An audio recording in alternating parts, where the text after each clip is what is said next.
რამდენიმე წუთში დედაქალაქის მთავარი ნაძვის ხე განათდება, მანამდე კი ერეკლეს ქუჩაზე ნაძვის ხის ფესტივალი იმართება. იქ იმყოფება პრემიერ-მინისტრი ირაკლი ღარიბაშვილი. რიყეზე მიმდინარე სადღესასწაულო სამდაცვისაც გაეცნობა. ნათია მღებრიშვილს ვთავთ პირდაპირ ეთერში გისმენთ ნათია. რამდენიმე წუთის წინ ქვეყნის პრემიერ-მინისტრი ოჯახთან ერთად იმყოფებოდა აქ რიყის პარკში, სადაც აქტიურად მიმდინარეობს ახალგაზრდა სამზადისი. პრემიერ-მინისტრი გაეცნო ამ მზადებას, დაესწრო ოჯახთან ერთად რამდენიმე გასართობ ღონისძიებასაც.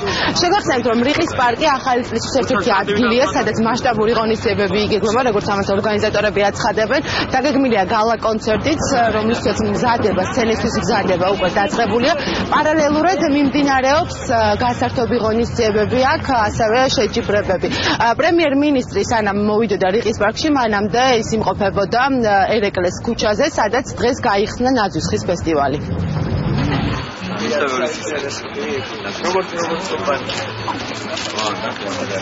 ეს არის კონკურსის ფორმატით, ანუ ქმრის მიცემის პრინციპით იქნება და 7 იანვარს გამოვლინდება. რუსთავი ორი გაიმარჯვა. ქალაქის მერთან ერთად დავათვალიერე აქ მიმდინარე სამუშაოები. როგორც ნახეთ, ყველა ძალიან კარგ განწყობაზეა, ძალიან კარგი იდეები აქვს განხორციელებული.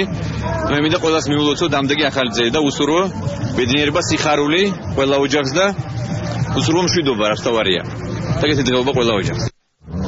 პრემიერ-მინისტრმა საახალწლო სამზადისი დაათვალიერა დედაქალაქის მერთან ერთად. სულ ცოტა ხანში მე შეგახსენებთ, რომ პარლამენტის წინ მთავარ ნაძვის ხეს დედაქალაქის მერი გაანათებს.